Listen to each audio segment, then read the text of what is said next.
Oh, you know what that music means. Our buddy's back.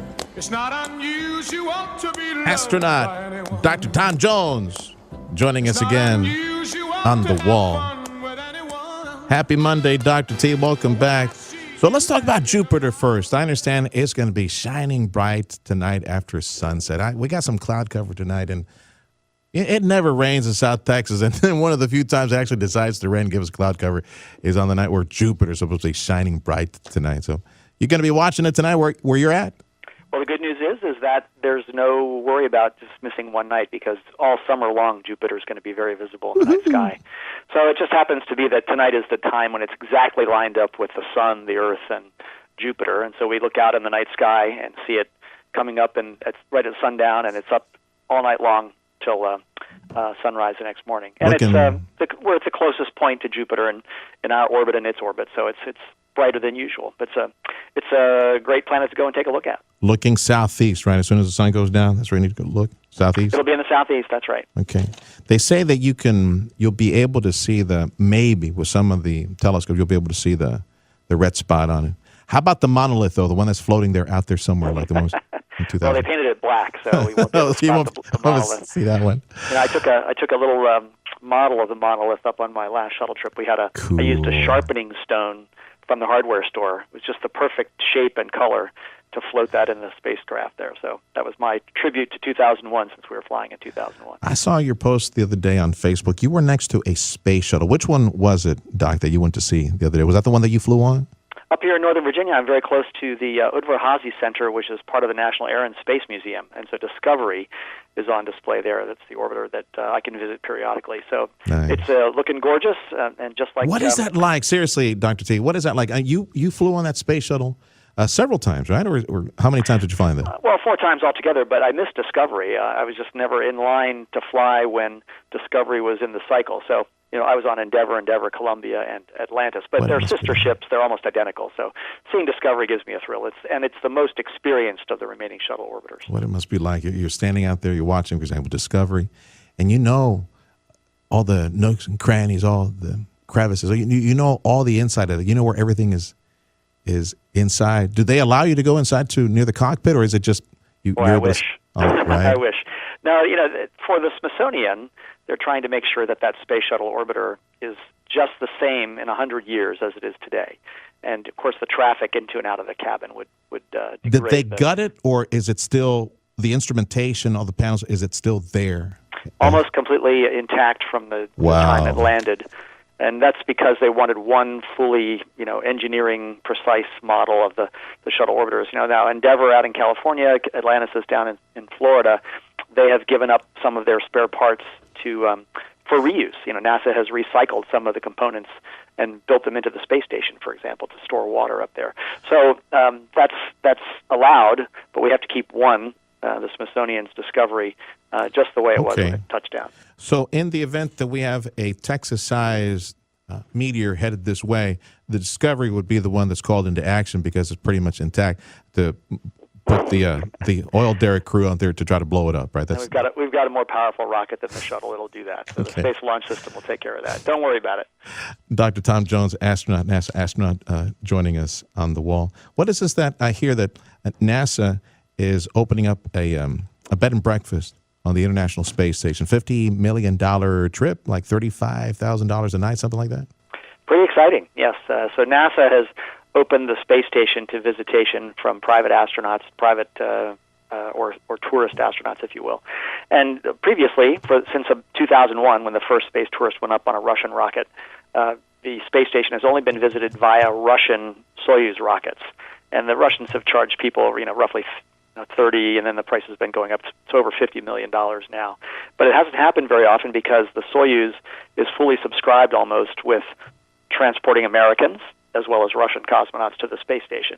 Now, next year, I hope late this year, we'll have the first test flights of crews going up on American rockets from Florida to the space station, and that'll open up some opportunities now. So the private American companies, SpaceX and Boeing in this case to begin with, they will have extra seating capacity for carrying a tourist up along with a NASA crew, for example. Wow. So you might be able to sign up for a 30-day visit up there. And then Boeing and SpaceX can be expected to expand that business eventually to a private space station. But for the near term, the big change in policy is that, yes, NASA will let you visit, and they'll charge you for your room and board up there. And you also have to pay the millions to the transportation company, SpaceX or Boeing. And so the total ticket price is going to wind up being, in the $40 to $50 million range. It's the airport shuttle that will get you, the fee for the airport shuttle to and from. Yeah, and all they have to do for competition purposes is undercut the Russian price, and they'll have a market. Okay, so what is there to do? You would know. What is there to do on the International Space Station to entertain you for 30 days?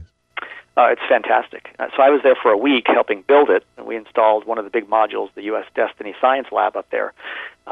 When you're there, you have a superb view of the planet. There's a feature called the cupola with 7 windows that look down at the Earth, and so you have a superb view of the planet. So I would expect tourists would spend a lot of their spare time there. NASA's also open to the idea of using one of their docking ports to install a commercial activity module. So it would be a rent-a-room that NASA would let commercial companies lease or even pay for completely and own it, and that commercial module could be used to film TV commercials or conduct entertainment programming. So you might have visiting folks come up there and produce a commercial entertainment products like movies, or do commercial manufacturing in space. That would be the more likely route that you'd see. So tourists and private space workers could be part of this picture. Author of Ask the Astronaut and also author of Skywalking, NASA astronaut Dr. Tom Jones, my guest right now on the wall. How much privacy can you expect on the International Space Station? I mean, for 30 days, you're pretty much like part of the crew, right? Might they give you something to do? Like, yeah, hold this while I do some telemetry, something like that. That's a good question. You'll get some basic training on how to survive the trip up there and back, run the emergency systems on these spacecraft, how to handle a fire extinguisher in space, that kind of thing. But then you'll get trained on the life support systems and the dining system and the hygiene system on the space station. So you'll be sharing these facilities with other crew members, both from NASA and the partner space agencies up there. Oh, so you don't have like your own restroom and your own shower and all that, like in your own hotel room? Nope. There's 2 bathrooms on the station, so you're going to share one of them. The Russians have one on their side, their end, and the NASA folks have one. And so, you would be expected to keep that clean, uphold your end of the housekeeping duties. And, you may be asked to chip in and do some... There's no housekeeping? Nobody to do my bed? Yeah, no, housekeeping's not coming by. So it's you got to be entirely self-sufficient. Think of it as a really adventurous camping trip. That's what this is going to be like. To the tune of $50 million. Yeah. That's right. And tell you what, I won't argue with the value. I think if you can stay up there for a month in space, it would be worth a fortune to have that experience. And I'm hoping that the price will come down with competition with the advent of private space stations. That's the eventual hope that NASA will transition this out to a private space station that will host guests, and then the ISS can be, given over to commercial companies entirely in the next 10 years or so. For us, our new neighbor, Elon Musk and his kids over here at SpaceX setting up shop at Brownsville, we're all excited about seeing the first rocket launched from Brownsville, Texas. But do you think we will send people from Brownsville into space? I know we can send payload, but we're not Florida, we're not California. I don't know if we have the facilities to house the future astronauts here and then get them ready to transport. And I don't even know if we need something. Maybe they can do it up in Houston, then just drive down to Brownsville and then hop aboard the SpaceX rockets. What do you see as the role of the private spaceport, this first ever private spaceport that SpaceX is going to be using here pretty soon? What do you see its role? Well, first, satellite launches. Okay. And that will be the big business to begin with. Tests of the new large rocket, that Musk is proposing for getting out into interplanetary space. Cool. So that will all take place from there. But if it makes financial sense for him to disentangle his company from having to use the Air Force's test range in Florida, and he gets more freedom to operate by being the sole operator at the Brownsville spaceport, then there's no reason to think that he might not transition human operations there, especially once we go to the mode of having a private space facility like a hotel or a commercial lab that's then visited by private space workers or tourists. That would be a perfect place to run that operation. Jeff Bezos has his eyes set on the moon. He's also mentioned that he would love space tourism. Richard Branson, he's a big fan of setting up something like that as well, going up to Sure. To the edge of space, maybe even tourism. Elon Musk goes without saying he has his sights set on Mars. NASA said, okay, because of all these guys that are developing their own technology and their product and services, NASA says the moon by 2024 and likely will depend highly on all these private dudes to get that cargo, human cargo and other cargo, to the moon. Do you think they can do it by 2024 as they planned? Yes, I do technically think they could do it, but it will require a bump in NASA funding to the tune of about 10% increase over their 0.5% of the federal budget that they get today. So to increase the $20 billion NASA budget to $22 billion would be enough annually to do that in 5 years. But if the budget is just left flat by Congress, then this won't happen in 5 years. It will take until the late 2020s. And there is, to keep in mind, there is competition from China. So they plan to put their people on the moon by 2030. And if they can do it and we can't by that date, then they will be the number one space exploration power. Wow. Well, we better be nice to the Chi-Coms because we might need to send them to Mars to save someone. Maybe we strand on Mars. That movie. More references to movies. Dr. T, I appreciate you checking in. Look, and I hope we have enough lead time knowledge of when SpaceX is actually going to launch a rocket from Brownsville. We'd love to see you down here, Dr. T. Maybe as for the inaugural launch from SpaceX, a private spaceport at Brownsville. Sometime what a thrill that would be. Yeah, that would be sometime this year. We're expecting it to be sometime this year if everything's on schedule. Thank you, Dr. T. Astronaut, Dr. Tom Jones, and author, Ask the Astronaut, and also skywalking. And Dr. Jones, he makes the rounds. He goes around the nation talking with school kids and universities. If you'd like to give him a call. It's easy to remember, astronauttomjones.com. Astronauttomjones.com. If you'd like to book him, come over to South Texas and speak with your kids. Time is 10:34. This is The Wall. News Talk 710 KURV. Talk line is 800-580-8255.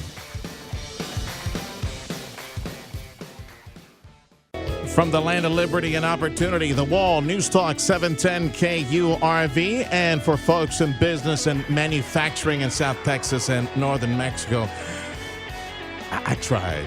Freddie tried. I just don't know the name of it. Yeah, we got Cool in the Gang. Oh, Celebration. That's cool. We'll play that later in the show. But I was looking for that. See, I don't know the name of it. Chihuahuas, I should know.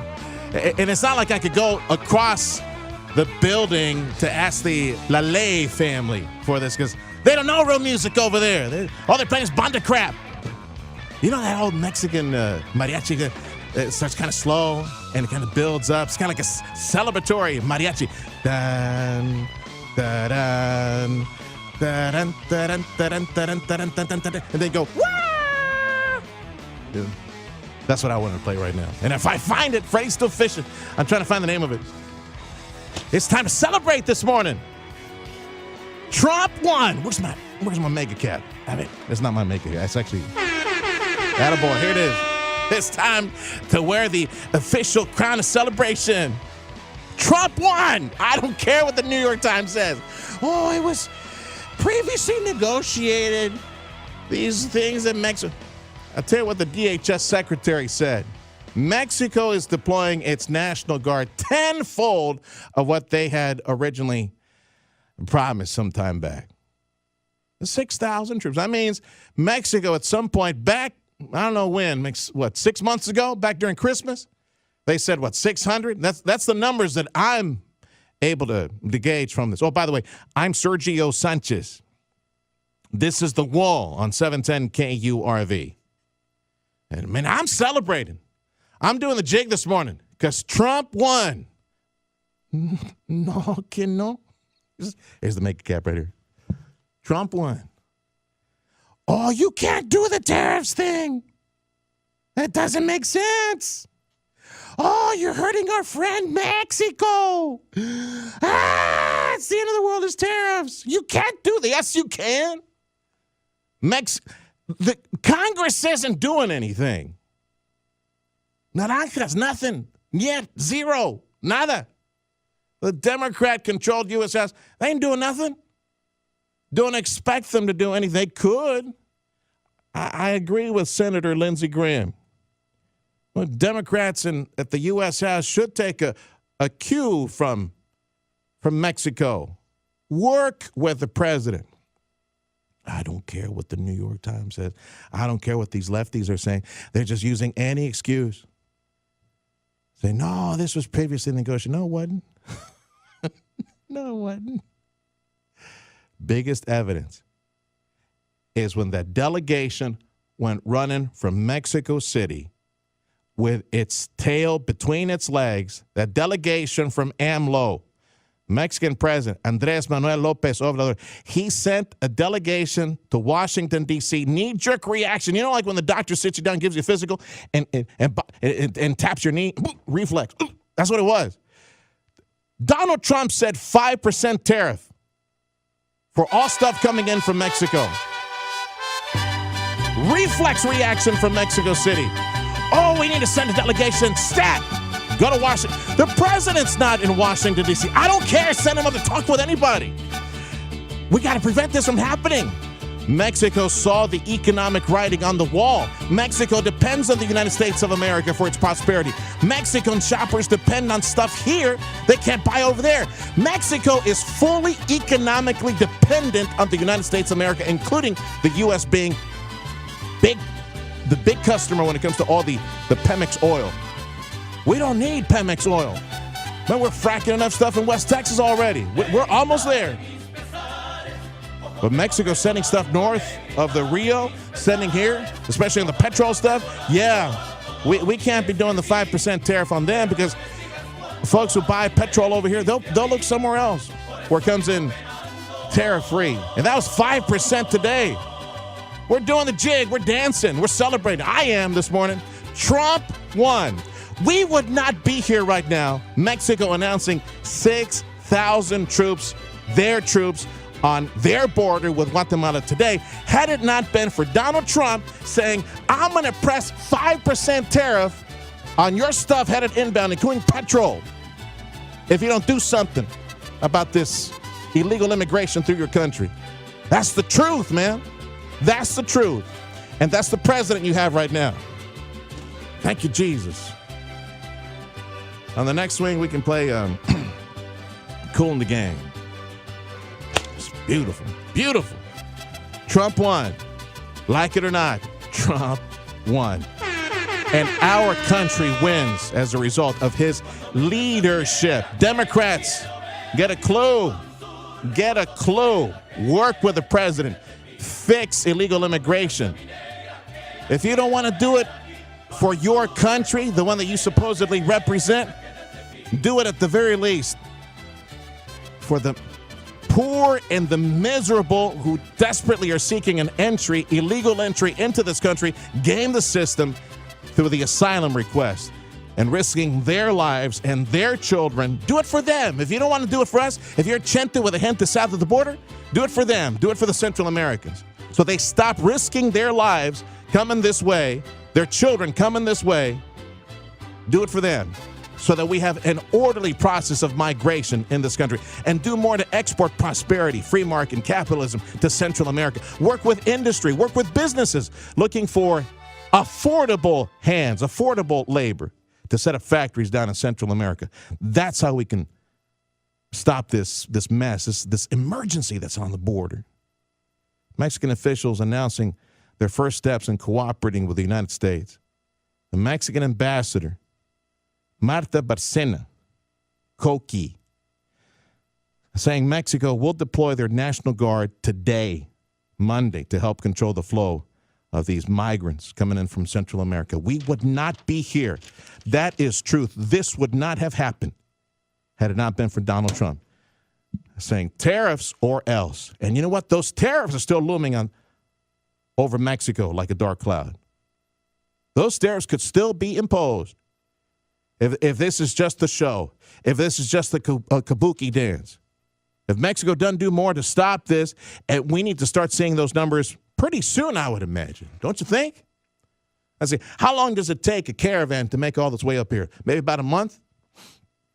So let's say by July, Independence Day for the U.S., let's say around July, early July, if we don't see those numbers plummet of Central Americans coming in because they enforce their border, I say, Mr. President, get back on your high horse. Get back. Take your big stick, your tariff stick, and start threatening Mexico again. You're not doing it. It was just a show in June. That's all it was. We need to see some real results in about a month. This is unacceptable, what's taking place at our border. This is The Wall. We broadcast via News Talk 710 KURV. Talk line is 800-580-8255. 800-580-8255. You can post your comment at 710 KURV Facebook Live. All right, let me shift gears here. Other stuff to talk about today. It's election time. In Brownsville and McAllen, it's election time. And yes, other cities in South Texas, we got some runoff elections and a few other communities. South Padre comes to mind. That's one. Harlingen, another one comes to mind. They got some, for example, South Padre, they got runoff elections for mayor, Harlingen. I think there's a city council seat as well. But a heads up, if you did not vote during the general election May 4th, you are a registered voter, not someone who registered within the past 30 days, but someone who's already registered, but you failed to vote.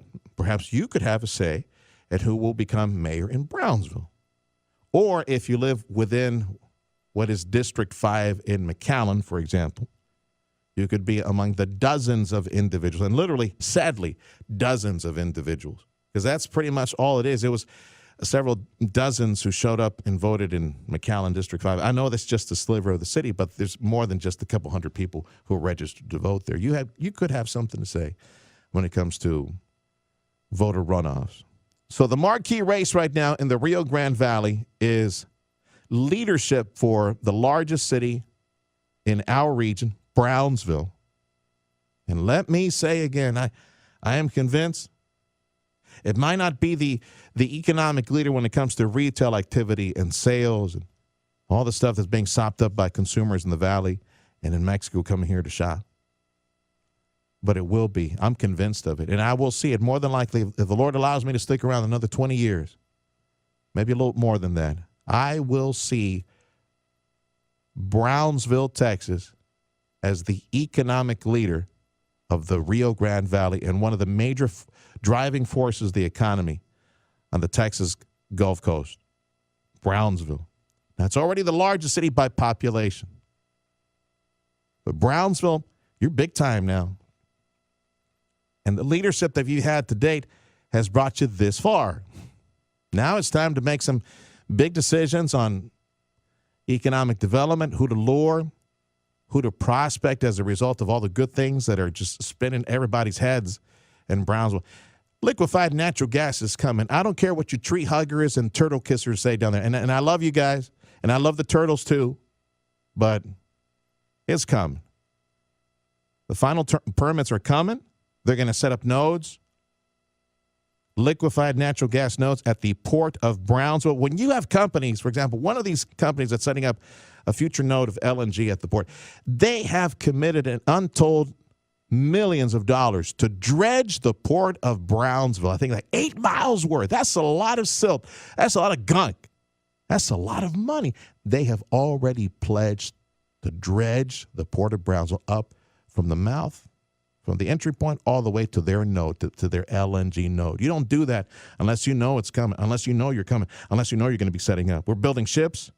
We got potential steelmaker coming, but it's the LNG with billions of dollars on the way.